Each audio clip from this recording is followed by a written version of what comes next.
Buen día a todos. Un gran gusto en estar nuevamente en esta querida provincia tan viva, tan activa, tan efervescente. Les vengo a compartir un trabajo que hice desde la empresa nuestra, el área de consultoría para el Gobierno Nacional, con el propósito de encontrar cuáles y dimensionar las oportunidades que hay de desarrollo de distintos negocios en el noroeste, en el marco del Plan Belgrano, y de alguna manera también poder determinar algún tipo de prioridades en políticas públicas que ayuden a que estas cosas ocurran y que no queden solamente en un trabajo. Hicimos un trabajo básicamente para lo que nosotros llamamos las cadenas de la producción de proteínas, tanto animales como vegetales, que incluye también la agricultura.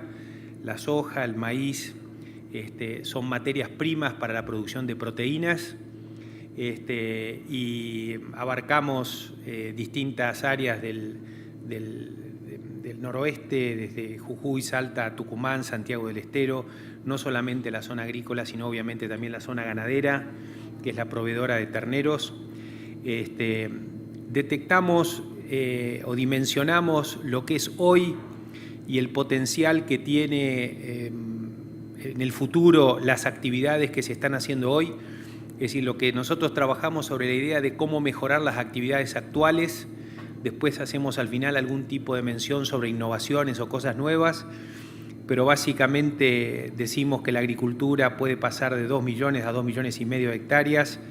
Hemos tomado todas las restricciones vinculadas con el ordenamiento territorial, y ese crecimiento en hectáreas está más vinculado con aumentar el doble cultivo que con crecer en superficie agrícola, cómo puede aumentar las producciones y demás. Y bueno, finalmente encontramos de que podemos prácticamente duplicar el ingreso que tiene hoy la región en estas cadenas de valor y generar un empleo adicional entre directo e indirecto de 43.000 personas y una inversión de 2.000 millones de dólares. Lo que viene después es de alguna manera tratar de explicar por qué llegamos a esta conclusión. Es un trabajo que llevó casi un año y que muchos de ustedes que están acá y otras personas participaron. O sea, es un trabajo que se hizo de abajo hacia arriba, rescatando las opiniones y los conocimientos de la gente idónea y del lugar, y lo que hicimos es tratar de alguna manera de estructurar esas ideas que por ahí estaban más sueltas y ponerlas en algo un poco más integrado. En el tema de agricultura, lo que hicimos es dividir la zona de análisis en 3 macroregiones: en el norte, en el medio y la zona del sur, que es justamente la zona de Tucumán. Trabajamos sobre las restricciones vinculadas con el ordenamiento territorial tal como está hoy, sin hacer juicio de valor sobre la calidad del trabajo. Trabajamos sobre la posibilidad de crecer en la producción agrícola aproximadamente un 25% hacia adelante, básicamente en la producción de productos que llamamos especialidades. Eso tiene que ver con legumbres, pero también en el aumento de la producción del maíz y de la soja.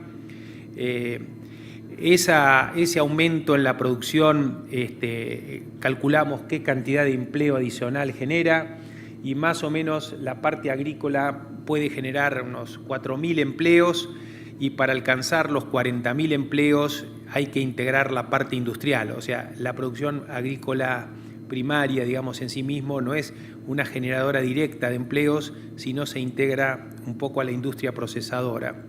Sí se genera demanda de maquinarias agrícolas y tiene algún tipo de efecto estimulante sobre industrias que están en otras regiones donde la industria metalmecánica es mucho mayor. Y básicamente también estudiamos el tema de legumbres. Me detengo breves minutos. Las exportaciones globales de legumbres están creciendo rápidamente y los precios de las legumbres, que es esta línea gris, suben.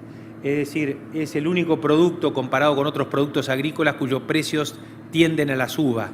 Tienden a la suba porque la demanda aumenta. Lo que estamos viendo es que en legumbres está ocurriendo algo similar a lo que ocurrió con la soja en la década del 90, donde en la década del 90 China empezó a ser un neto importador de soja, en este momento India está empezando a ser un neto importador de legumbres. Entonces pensamos que las legumbres pueden ser la soja de los próximos 10 años o 20 años.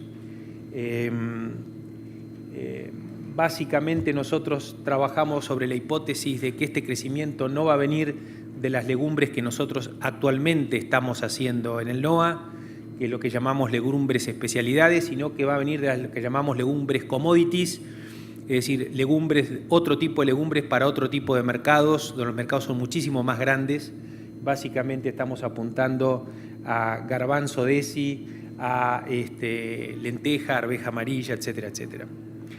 Bien, a partir de estas conclusiones, le hemos hecho al gobierno un listado de prioridades en las políticas públicas que están, digamos, listadas, cuáles son las modificaciones, qué impacto esperado y quién sería la autoridad de aplicación.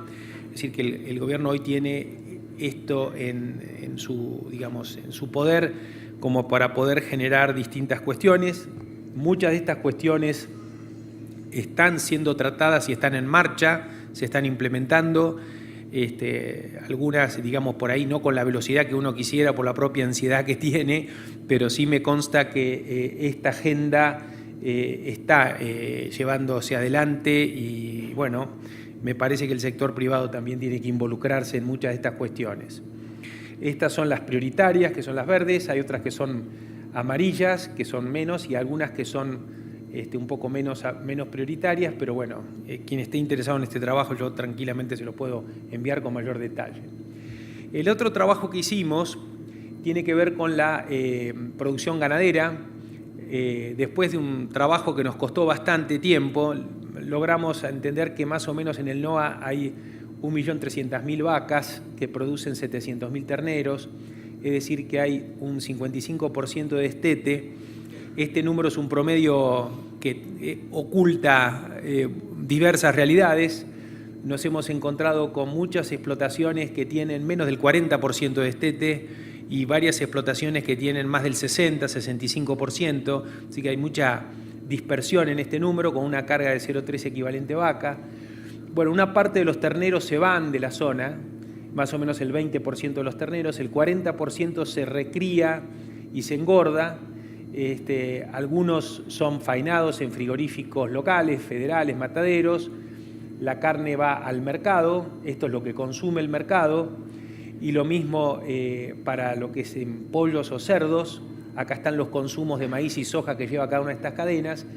Y finalmente lo que es interesante es que el NOA importa entre el 15 y el 30% de la carne bovina que consume, pero importa el 82% del pollo y el 85% del cerdo que consume.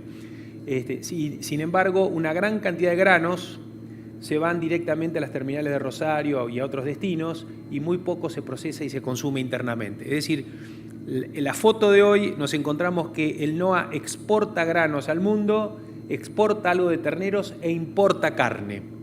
Entonces trabajamos sobre una hipótesis obvia, que muchos de ustedes, pero le pusimos números, es de qué sucedería si por lo menos el NOA podría sustituir las importaciones de alguna manera regionales y cómo cambiaría este modelo. Bueno, y encontramos que en el modelo, primero que nada, podemos pasar de 1.300.000 vacas a 1.900.000 vacas, aumentando la receptividad de 0,3 a 0,5 y con un modesto crecimiento en el porcentaje de destete, tampoco son grandes porcentajes. Podríamos tener una cantidad mucho mayor de terneros. Esos terneros en los feedlots podrían consumir más maíz, más producción de aves y porcinos que podrían consumir también más soja y maíz. La producción de soja de 1.900.000 pasa a 2.200.000 y la de maíz de 2,5 pasa a 4 millones de toneladas, es decir que una gran parte de ese aumento en la producción se transformaría en carnes acá y seguiríamos, aún así seguiríamos exportando granos hacia afuera, o sea que no es una cosa o la otra, sino es un crecimiento de la torta bastante importante. Este modelo permitiría autoabastecerse de carne bovina, de pollo y de cerdo, y las importaciones de otras regiones serían menores. inclusive hasta se podría exportar carnes, como dicen acá estas flechas, al mercado mundial desde esta zona.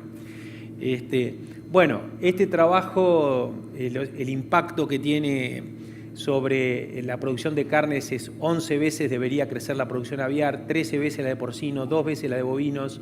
Se usaría 5 veces más soja y 4 veces más maíz de lo que se está usando hoy. El valor bruto de la producción crecería en 2.400 millones de dólares por año y tendríamos excedentes exportables de estos números. El empleo que generarían estos ecosistemas son 40.000 empleos.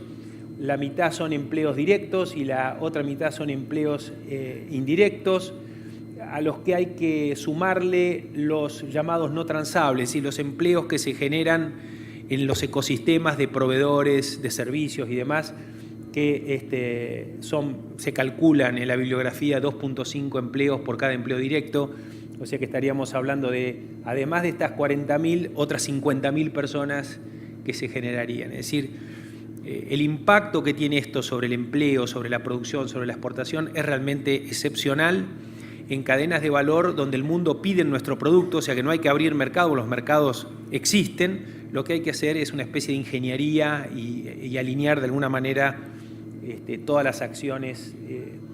Bueno, puse esta torta porque en realidad cuando uno habla de que aumenta la cadena de valor, en realidad se distribuye ese valor no es solo del productor o del empresario que lleva adelante eso, sino que hay distintas personas que reciben beneficio por el crecimiento de esa torta y empezamos a ver si era algo tan bueno, tan lindo, por qué no había ocurrido hasta ahora, cuáles habían sido las barreras que determinaron que esto no hubiese ocurrido antes, y entonces encontramos que la zona tiene alguna serie de ventajas sobre otras zonas del país, por ejemplo el precio de los alimentos, por supuesto cuando le descontás el flete es mucho más barato el maíz y la soja acá que en otras zonas, los salarios son menores, el costo de la tierra es menor, pero hay algunas otras cuestiones que vinculados con la propiedad de la tierra, esto es muy importante en el tema ganadería, zonas amarillas,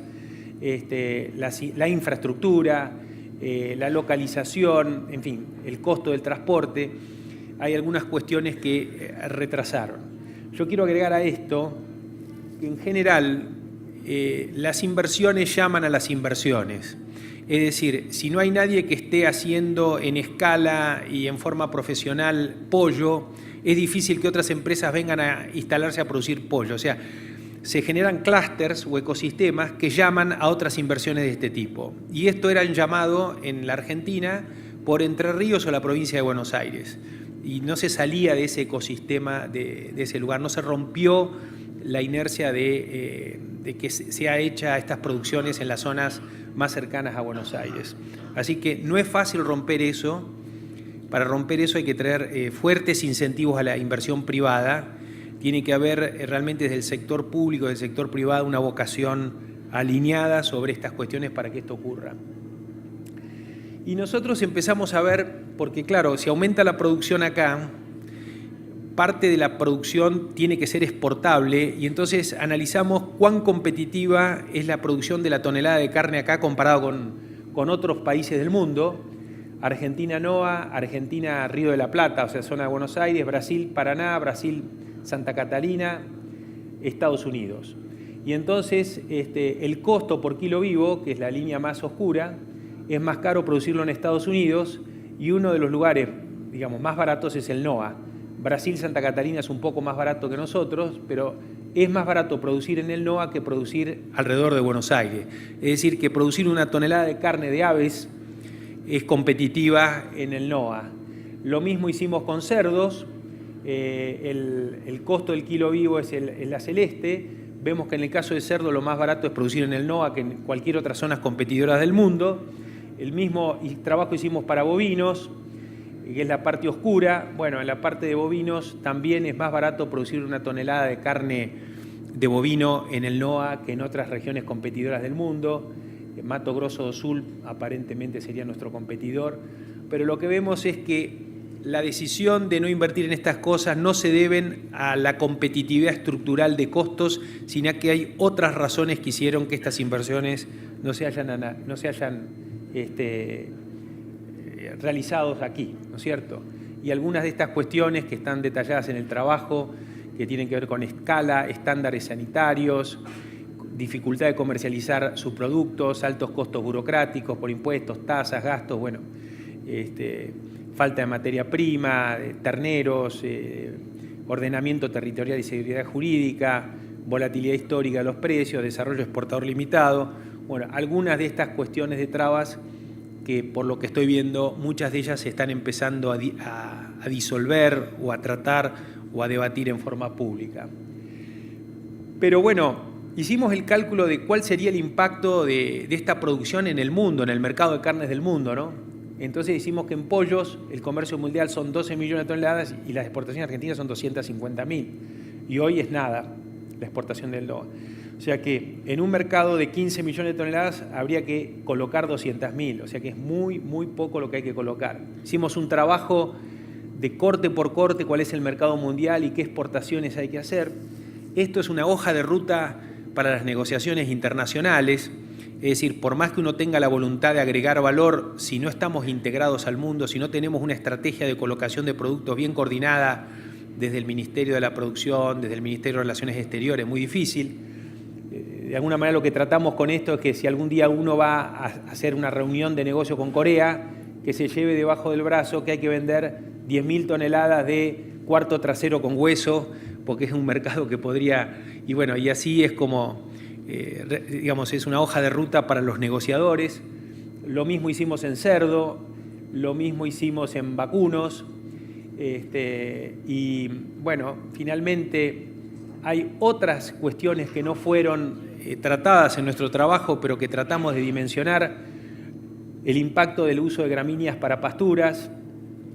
Ya hay bastante trabajo realizado sobre el impacto del Gatton Panic y otros tipos de gramíneas para estas zonas más tropicales, las fábricas de etanol, de biodiesel, el biogás, la cogeneración y el riego.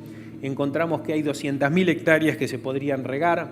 El riego sería fundamental porque nos permitiría hacer cultivos, doble cultivo, un cultivo de primera bajo riego, un cultivo de segunda, y ponerle un doble piso al campo sin necesidad de aumentar la superficie agrícola. Hicimos un análisis de riego, muchos de estos datos fue facilitado por el Ministerio del Interior y la gente que trabaja en el tema de aguas. Trabajamos haciendo un análisis del tema de fletes, de cuál es el impacto del flete. Camión obviamente se encarece a medida que las distancias son mayores. Analizamos la opción de salir por el Pacífico y por ahora encontramos que la salida por el Pacífico es más cara que la integración del flete con el terrestre.